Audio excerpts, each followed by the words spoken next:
Shalom, povo de Deus, shalom! Como é que você está, irmão?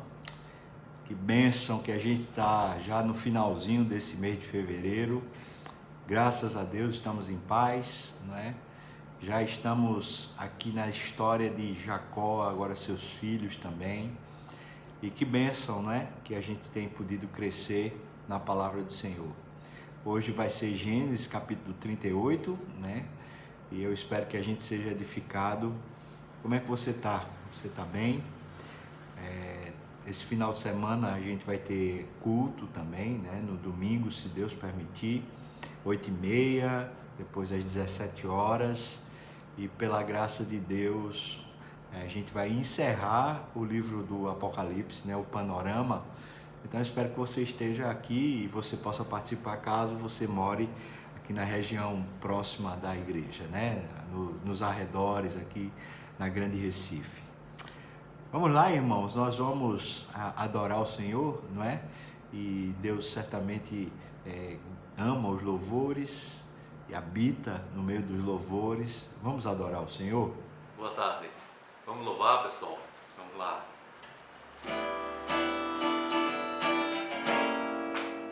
Te adorar, te buscar é o meu prazer.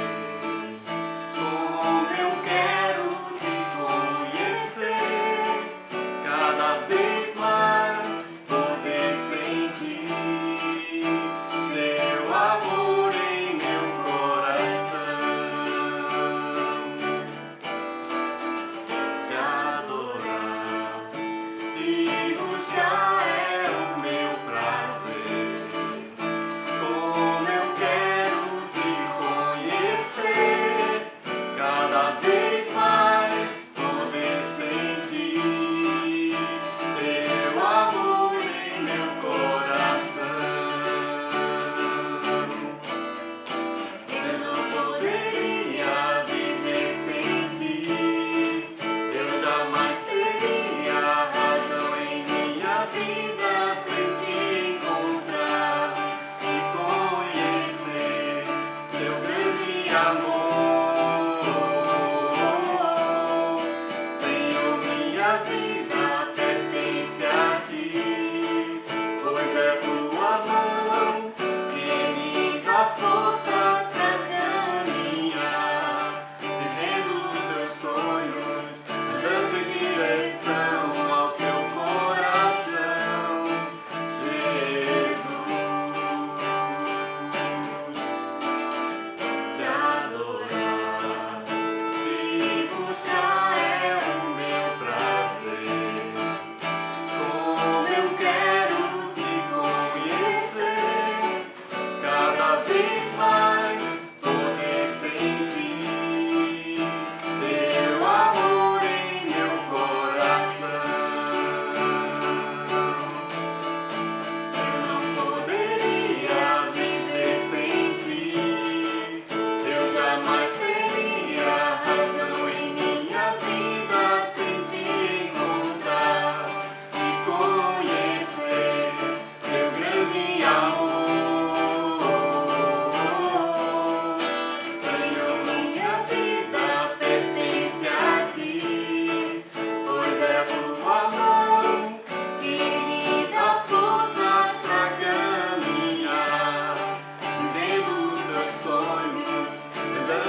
bênção então, né? Louvado seja Deus. Nós vamos orar, vamos entregar ao Senhor as nossas causas. Quais são os motivos de oração que você está passando, que você tem para colocar diante de Deus? Alguma gratidão? Algum reconhecimento? Alguma adoração? Talvez algum pedido, alguma petição? Vamos orar, né? Você pode colocar no chat aí o motivo de oração para que a gente possa orar por você, não é? Mas a gente sempre tem orado aqui por alguns motivos. Primeiro, de saúde, para que Deus dê graça, não é? Nós estamos orando aqui por Sueli, por Valentina, por Helena, Sônia, Sofia, João e Silvia, os pais de Juberlan. Estamos orando também por Ivone, sua doença imunossupressora, pelo pastor José Pinto, né? Estamos orando por ele, pela mãe de Josi, que Deus abençoe, e também pela própria Josi, que o Senhor traga ali sempre a sua bênção, né? O bálsamo do Senhor e a cura para a mãe de Josi, não é? Estamos orando por Ana, a esposa do pastor Davi, por pastor Samuel, pelo pastor Givanilton e também pelo pastor Alexandre, pela filha dele, chamada Malu, que Deus abençoe também, né? Nós estamos intercedendo pelos irmãos que estão com depressão, né? Que estão de alguma maneira assim frágil emocionalmente, né? Estamos orando também por aqueles que perderam, para que Deus traga consolo, perder alguém, perder algum ente querido. Então, nós oramos aqui pela família de Anderson, pela família de Denis também. Nós oramos pela família de Ildefonso, a família de Aline e também a família do seu Clóvis, né? Seu Clóvis, marido de Tânia, que Deus abençoe. Abençoe essa família. Sim, nós estamos orando também por Kátia, né? Kátia, a esposa de Romeu, para que Deus traga ali a cura completa. Ela fez a cirurgia e que Deus traga a completa cura, né? Nessa luta aí contra o câncer. Nós estamos orando pelos casamentos, para que Deus renove e restaure os casamentos também. Estamos orando pela salvação de familiares, de entes queridos, amados nossos. Orando pela economia, pelo sustento pessoal, familiar. Orando também pela economia do país, né, para que Deus quebre a corrupção dessa nação. Nós sempre colocamos isso diante do Senhor. Orando por emprego para aqueles que estão desempregados e aqueles que são empregadores, recursos financeiros para poder conseguir honrar os compromissos, né? Nós também estamos orando pelo governo, para que haja harmonia entre os poderes. O Senhor tenha misericórdia e abençoe a nossa pátria. E nós oramos também pela igreja, né? A igreja do Senhor Jesus, pelas lideranças, inclusive oramos pela nossa própria igreja aqui, a Igreja Presbiteriana das Graças, pedindo a Deus a sua bênção sobre os pastores, os presbíteros, os diáconos, suas esposas, também seus filhos, seus netos. O Senhor derrame graça sobre cada um desses líderes. Também os líderes de grupos pequenos, que Deus abençoe. Os líderes de cada ministério que compõe essa igreja, que o Senhor abençoe. Estamos orando por Serra Branca, para que Deus dê o sustento, né? Dê a provisão para a obra que está sendo feita lá. Que Deus abençoe e faça crescer aquela igreja também, né? Nós estamos orando pela igreja de Triunfo, que o Senhor abençoe, que aquela igreja ali nasça e cresça, né? Forte, com vigor. O Senhor abençoe aquela história, né? Que Deus abençoe lá o nosso presbítero Francisval, que Deus abençoe Rafa, a esposa dele, que o Senhor fortaleça ali aquele casal e em tudo, né? Dê sua graça. Estamos orando para que a igreja tenha autoridade espiritual, seja cheia do Espírito Santo. Um despertamento espiritual na igreja do Senhor Jesus, não é? Vamos orar então por essas coisas, irmãos. Bendito seja o teu nome, Senhor. Nós entregamos a ti, entregamos a vida desses irmãos queridos que estão lutando com alguma enfermidade e clamamos, Senhor, que o Senhor cure. Eu não sei o que houve, irmãos, parece que houve uma interrupção momentânea, né? Como eu estava de olho fechado, eu não sei em que parte parou, mas sem problema, né? Vamos seguir. Nós estamos em Gênesis capítulo 38, né? E diz assim o texto, né? A partir do primeiro versículo.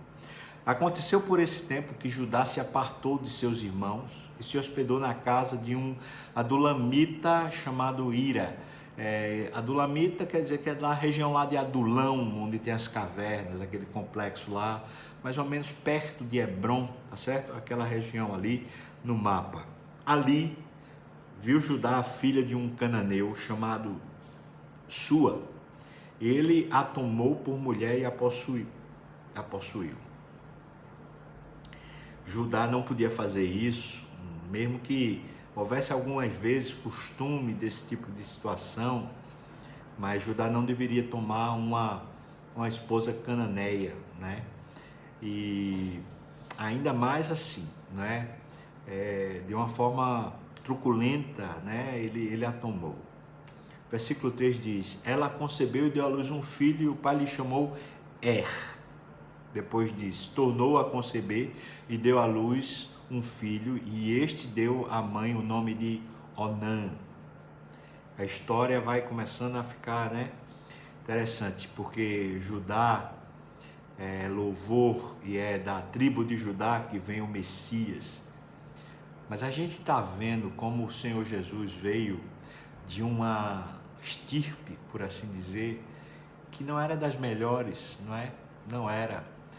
Você e eu sabemos da história dos filhos de Jacó, dos filhos de Israel, e nós sabemos que José é o filho mais, vou dizer assim, mais santo, mais referência, e provavelmente Jesus deveria vir de José, né? O que é que você acha?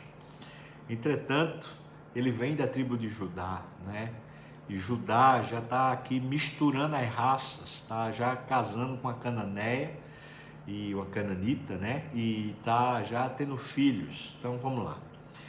Continua ainda, deu à luz outro filho cujo nome foi Selá. Ela estava em Quezibe quando teve. Judá, pois, tomou esposa para o seu primogênito, o nome dela era Tamar.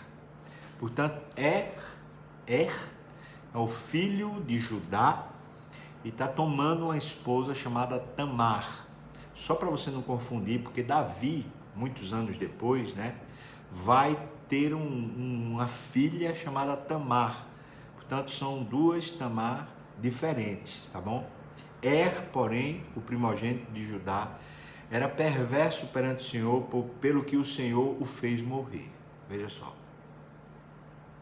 Então disse Judá a Onã: possuí a mulher de teu irmão, cumpre o levirato e suscita descendência a teu irmão. Disse Judá a Onã, ou seja, Onã, por ser irmão de né, ele deveria, que essa é uma lei do levirato, tomar por esposa a esposa, a viúva do seu irmão, para suscitar descendência. Então Onã tinha essa obrigação, e é chamado lei do levirato, né? Essa obrigação que se tinha na antiguidade. Versículo 9: sabia, porém, Onã que o filho não seria tido por seu, seria filho de né? Quando ele suscitasse filhos a partir dessa esposa, Tamar. E todas as vezes que possuía a mulher de seu irmão, deixava o sêmen cair na terra para não dar descendência a seu irmão. Você entendeu, não é? Ele não deixava a mulher fecundar, porque ele possuía ela, mas na hora de pôr, né, na hora de sair o sêmen, ele não fazia isso no ventre dela, não é? Então diz o texto, versículo 10: isso, porém, que fazia era mal perante o Senhor, pelo que também a este fez morrer. Então tá Onã e falecidos. Por quê? Porque eram perversos diante do Senhor. E aqui, claro que é um cuidado do Senhor com a descendência, não é?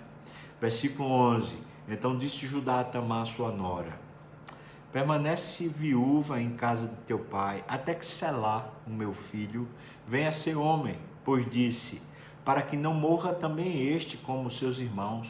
E assim Tamar se foi, passando a residir em casa de seu pai. No correr do tempo, morreu a filha de Sua, mulher de Judá, e consolado Judá, subiu aos tosqueadores de suas ovelhas em Tímina, ele e seu amigo Ira, o adulamita, e o comunicaram a Tamar: eis que o teu sogro sobe a Tímina para tosquear as ovelhas.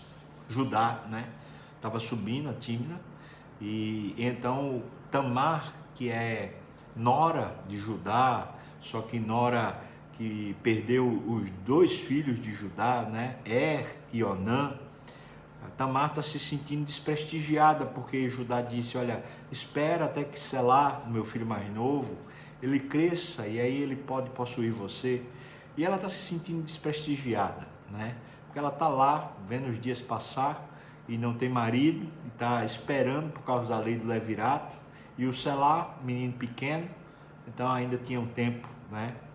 Então Tamar soube que o seu sogro subia a Tímina para tosquear as ovelhas. Versículo 14. Ela despiu as vestes de sua viuvez e, cobrindo-se com um véu, se disfarçou e se assentou à entrada de Enaim, no caminho de Tímina, pois via que Selá já era homem e não lhe fora dado a ela por mulher.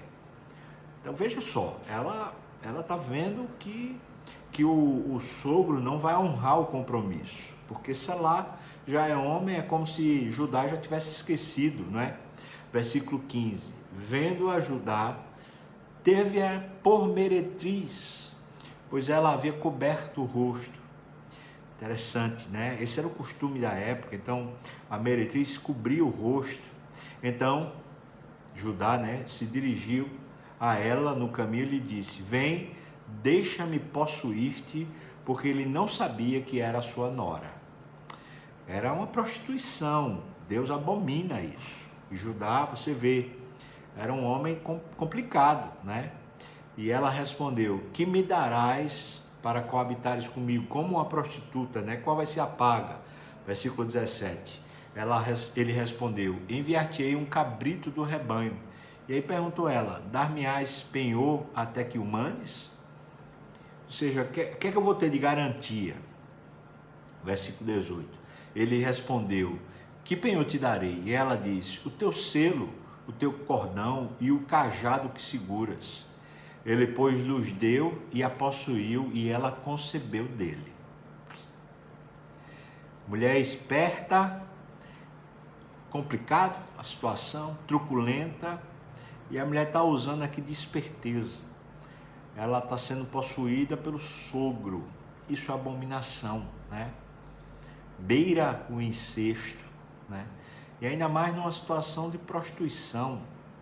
Você vê, irmãos, como a Bíblia não esconde as coisas feias, né, dos nossos pais lá, nossos patriarcas da fé. Uma história muito feia, essa é uma história de pesar, coisa grotesca acontecendo dentro da história dos filhos de Deus, não é? Versículo 19, levantou-se ela, se foi, tirou de sobre si o véu e tornou as vestes da sua viuvez. Ou seja, ela saiu da roupa de prostituição e voltou para a roupa de viuvez, né? Versículo 20, enviou Judá o cabrito por mão do adulamita, seu amigo, para reaver o penhor da mão da mulher. Porém, não a encontrou. É claro, ela não habitava em Tímina, né? Então, ela habitava lá na região de Adulão. Então, procurou ela e não encontrou ela lá. Versículo 21. Então, perguntou aos homens daquele lugar: onde está a prostituta cultual que se achava junto ao caminho de Enaim?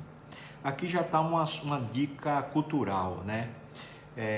a prostituta cultual é porque era a maneira de se celebrar o culto aos deuses pagãos, né? Especialmente Baal, né? Era adorado através desse tipo de culto, um culto cheio de prostituição, né? De orgia. E as sacerdotisas eram prostitutas cultuais. Então, ela estava disfarçada de uma prostituta cultual, né? É isso que Judá está perguntando. Onde é que está aquela prostituta cultual que ficava aqui na porta, ficava aqui por essa região? E aí, versículo 21 ainda diz: responderam, aqui não esteve meretriz nenhuma. Ou seja, a gente não conhece essa meretriz, não. Versículo 22. Tendo voltado a Judá, disse: não a encontrei, e também os homens do lugar me disseram: aqui não esteve prostituta cultual nenhuma.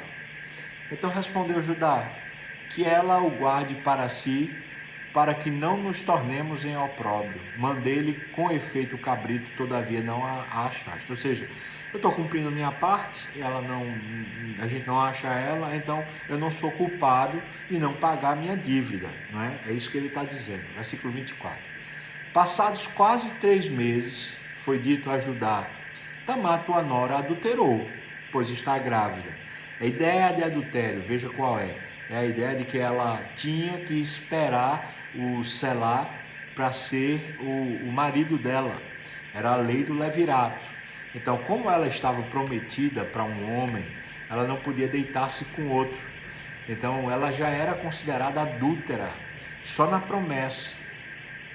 Isso aqui a gente está entendendo a cultura do casamento em Israel, né? E também naquele povo antigo, né? Qual era essa cultura? Era que depois que se fazia a aliança, o pacto, o compromisso das partes, ambos agora estavam responsáveis, eles não podiam sair e ter relações com outras pessoas, porque isso seria adultério, né? Então, a promessa já valia como fato. Agora, a consumação do casamento se dava através do sexo, né? Então ela está esperando Selá crescer, Selá cresceu e ela não recebeu a promessa, né? Versículo 24. Passados quase 3 meses, foi dito a Judá: Tamar, tua nora, adulterou, pois está grávida. Então disse Judá: tirai-a fora para que seja queimada. Ou seja, ela merece morrer, então. Versículo 25. Tirando-a, mandou ela dizer a seu sogro: do homem de quem são estas coisas eu concebi. E disse mais: reconhece de quem é este selo e este cordão e este cajado? Reconheceu Judá e disse: mais justa é ela do que eu, porquanto não a dei a Selá, meu filho. E nunca mais a possuiu. Ou seja, ela está desobrigada, né? Ela não fez errado, quem fez errado fui eu. Isso aqui é uma grande nobreza, né? Quando o homem e a mulher, quando o ser humano consegue reconhecer o seu erro, em vez de ficar culpando os outros, né? Judá está fazendo isso, né? E ali nunca mais ele a possuiu, porque ele, consciente de que é sua nora, ele sabe que isso é errado, né?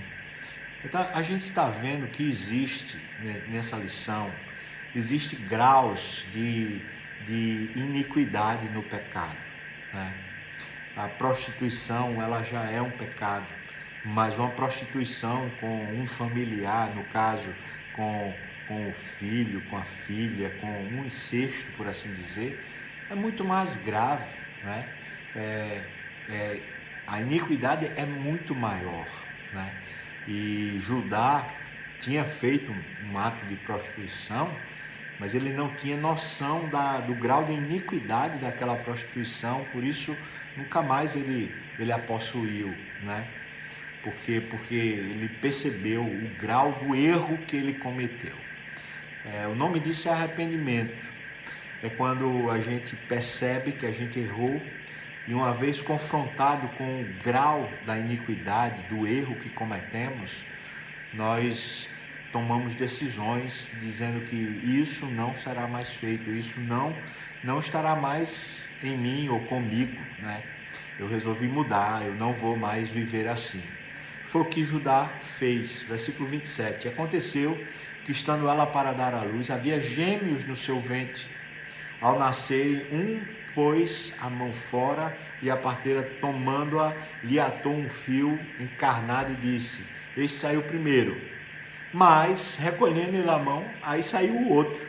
E aí ela disse: como rompeste saída? Ele chamou Pérez. Pérez, o filho de Judá, chama-se Pérez, chama-se breche, né? É o que nasceu segundo, nascendo primeiro, né? Porque o primeiro pôs a mão para fora, ela colocou uma fita e ele recolheu a mão, e aí o outro foi e passou pela frente. O Pérez se tornou então o que passou pela brecha, né? Depois lhe saiu o irmão em cuja mão estava o fio encarnado, lhe chamaram de Zera. Zera significa nascente. Assim, os filhos de Judá, né, aparecem no cenário, Pérez e Zera, ou Zera, né? É isso, irmãos, que história, né? Uma história de atos pecaminosos graves, de erros, de gente que não considera Deus, não tem seriedade em Deus. E a gente está vendo que Judá, infelizmente, descambou para esse mundo dos cananitas, né? E foi viver meio que a cultura deles, né? É longe de Deus. Mas quando finalmente o pecado alcançou ele, as consequências vergonhosas do pecado o alcançaram, ele disse: rapaz, eu estou errado, isso que eu fiz foi feio, e tomou uma decisão de não mais praticar aquilo. A lição grande desse texto é que a gente precisa aprender que Deus, quando diz para a gente ser justo, santo, Ele não está contando que a gente não vai errar, mas Ele está contando que quando tivermos consciência do nosso erro, nós o abandonamos, né? Deus sabe que a gente ainda vai pecar. Está escrito lá em 1 João, se dissermos que não temos cometido pecado, fazemos Jesus de mentiroso e a verdade não está em nós, né? Mas se pecarmos, temos um advogado junto ao Pai. Ele é fiel e justo para nos perdoar os pecados e nos purificar de toda iniquidade. Ou seja, é quando a gente confessa e deixa, quando finalmente a gente tendo consciência, a gente decide: isso não será mais minha história. Eu espero, irmão, que você e eu sejamos edificados, porque essa história ela é riquíssima e abençoa muito a minha vida, né? Eu preciso ser esse homem piedoso, que quando consciente e reconhecendo o meu pecado, eu digo: não quero mais e não vou vivê-lo mais. E você, né? Olha, Deus abençoe seu final de semana, desfruta ele aí na graça do Senhor. Estamos já no último final de semana, né, de fevereiro, e eu espero que você seja imensamente abençoado pelo Senhor. E domingo vai ser especial aqui na igreja, né? O final do livro de Apocalipse, certamente Deus vai derramar graça. Meu irmão, um grande abraço, que o Senhor lhe fortaleça muito.